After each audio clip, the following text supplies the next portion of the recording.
प्रदोष व्रत जो भगवान शिव को अति प्रिय व्रत है। प्रदोष व्रत का क्या महात्म्य है? प्रदोष व्रत करने से क्या क्या फायदे होते हैं? प्रदोष व्रत किस दिन से प्रारंभ किया जाना चाहिए? आज हम इस बारे में जानेंगे। सभी दर्शकों को सादर प्रणाम। जय श्री कृष्ण। शास्त्र संगत चैनल पर आप सभी का हार्दिक स्वागत, अभिनंदन। दर्शकों, आज हम जानेंगे प्रदोष व्रत का महात्म्य। इस व्रत के महात्म्य को गंगा के तट पर किसी समय वेदों के ज्ञाता और भगवान के भक्त सूत जी ने शौनकादि ऋषियों को सुनाया था। गंगा के तट पर इस व्रत का महात्म्य सूत जी ने शौनकादि ऋषियों को सुनाया था।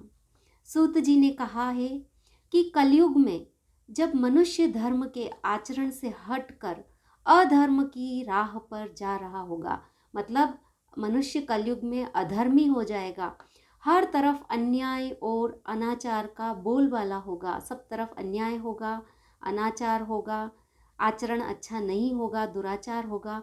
मनुष्य अपने कर्तव्य से विमुख होकर नीच कर्म में संलग्न होगा। मनुष्य जो अच्छे कर्तव्य है वह न करके नीच कर्म करेगा। उस समय प्रदोष व्रत ऐसा व्रत होगा जो मानव को शिव की कृपा का पात्र बनाएगा और नीच गति से मुक्त होकर मनुष्य उत्तम लोक को प्राप्त होगा। तो कलयुग में प्रदोष व्रत का बड़ा ही महत्व सूत जी ने शौनकादि ऋषियों को बताया कि जो नीच गति से, जो इस दिन व्रत करेगा वह नीच गति से मुक्त होकर उत्तम लोक को प्राप्त होगा। सूत जी ने शौनकादि ऋषियों को यह भी कहा है कि प्रदोष व्रत के पुण्य से कलयुग में मनुष्य सभी प्रकार के पापों से और कष्टों से मुक्त हो जाएगा। उसके पाप और उसके कष्ट हैं वे नष्ट हो जाएंगे अगर वह प्रदोष व्रत करेगा तो उसके पुण्य से। यह व्रत अति कल्याणकारी है। इस व्रत के प्रभाव से मनुष्य को अभिष्ट की प्राप्ति होगी। अभिष्ट मतलब उसकी जो इच्छाएं हैं वह पूरी होगी अगर वह व्रत करेगा तो उसके प्रभाव से। इस व्रत में अलग अलग दिन के प्रदोष व्रत से क्या लाभ मिलता है यह भी सूत जी ने बताया कि अलग अलग प्रदोष जैसे सोम प्रदोष, भौम प्रदोष, बुध प्रदोष, शनि प्रदोष, गुरु प्रदोष, रवि प्रदोष, तो अलग अलग प्रदोष के व्रत के अलग अलग लाभ हैं। मैं गुरु प्रदोष के लाभ बता चुकी हूँ, तो वह भी आप देख सकते हैं। सूत जी ने शौनकादि ऋषियों को बताया कि इस व्रत के महात्म्य को सर्वप्रथम भगवान शंकर ने माता सती को सुनाया था। मुझे यही कथा महात्म्य महर्षि वेद व्यास जी ने सुनाया। तो यह सबसे पहले प्रदोष व्रत का महात्म्य भगवान शिव ने माँ पार्वती को सुनाया। उसके पश्चात महर्षि वेद व्यास ने सूत जी को सुनाया और यह उत्तम व्रत महात्म्य मैंने आपको सुनाया है। प्रदोष व्रत विधान सूत जी ने कहा कि प्रत्येक पक्ष की त्रयोदशी के व्रत को प्रदोष व्रत कहते हैं। अब प्रदोष व्रत का विधान बता रहे हैं सूत जी कि प्रत्येक पक्ष, दो पक्ष होते हैं महीने के, शुक्ल पक्ष और कृष्ण पक्ष। तो प्रत्येक पक्ष की त्रयोदशी तिथि को प्रदोष व्रत कहते हैं। सूर्यास्त के पश्चात रात्रि के आने से पूर्व सायंकाल का समय प्रदोष काल कहलाता है। प्रदोष काल के समय को मैं बता चुकी हूँ। मान्यता है कि प्रदोष के समय महादेव कैलाश पर्वत के रजत भवन में नृत्य करते हैं और देवता उनके गुणों का स्तवन करते हैं।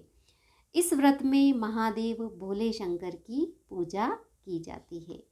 प्रातःकाल स्नान करके भगवान शिव को बेलपत्र, पंचामृत, गंगाजल, अक्षत, धूप, दीप, नैवेद्य आदि करके फिर संध्या काल में पुनः स्नान करके इसी प्रकार भगवान शिव की पूजा करनी चाहिए।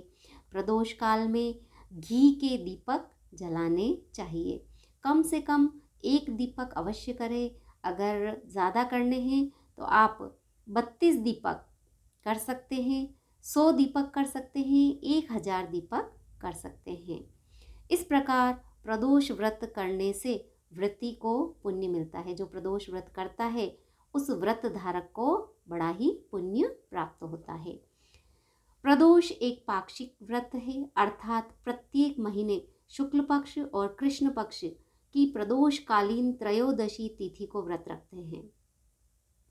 मतलब जब प्रदोष काल में त्रयोदशी तिथि हो उस दिन प्रदोष व्रत रखा जाता है।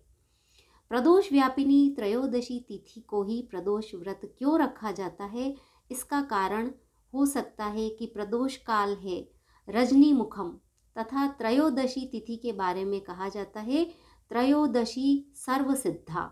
अतः इस समय शिव और माँ शक्ति की आराधना से सिद्धि की प्राप्ति होती है। जो आप सिद्धि करना चाहते हैं वह प्राप्त होती है और जो संपूर्ण दोषों का नाश करती है। दोष वही है जो पूर्ण न हो और सिद्धि का शाब्दिक अर्थ है पूर्णता।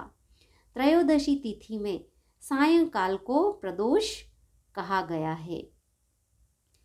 धर्म, अर्थ, काम और मोक्ष की इच्छा रखने वाले पुरुषों को प्रदोष में नियम पूर्वक भगवान शिव की पूजा, होम, कथा और गुणगान कीर्तन करना चाहिए। दरिद्रता के तिमिर से अंधे और भक्त भवसागर में डूबे हुए संसार भय से भीरू मनुष्यों के लिए यह प्रदोष व्रत पार लगाने वाली नौका है। मतलब यह जो व्रत है इसको करने से व्यक्ति अगर दरिद्र, परेशान है, गरीबी से दुखी है तो वह उस दुख से पार हो जाएगा और इस संसार के भय में डूबा हुआ है तो वह भी उससे पार हो जाएगा।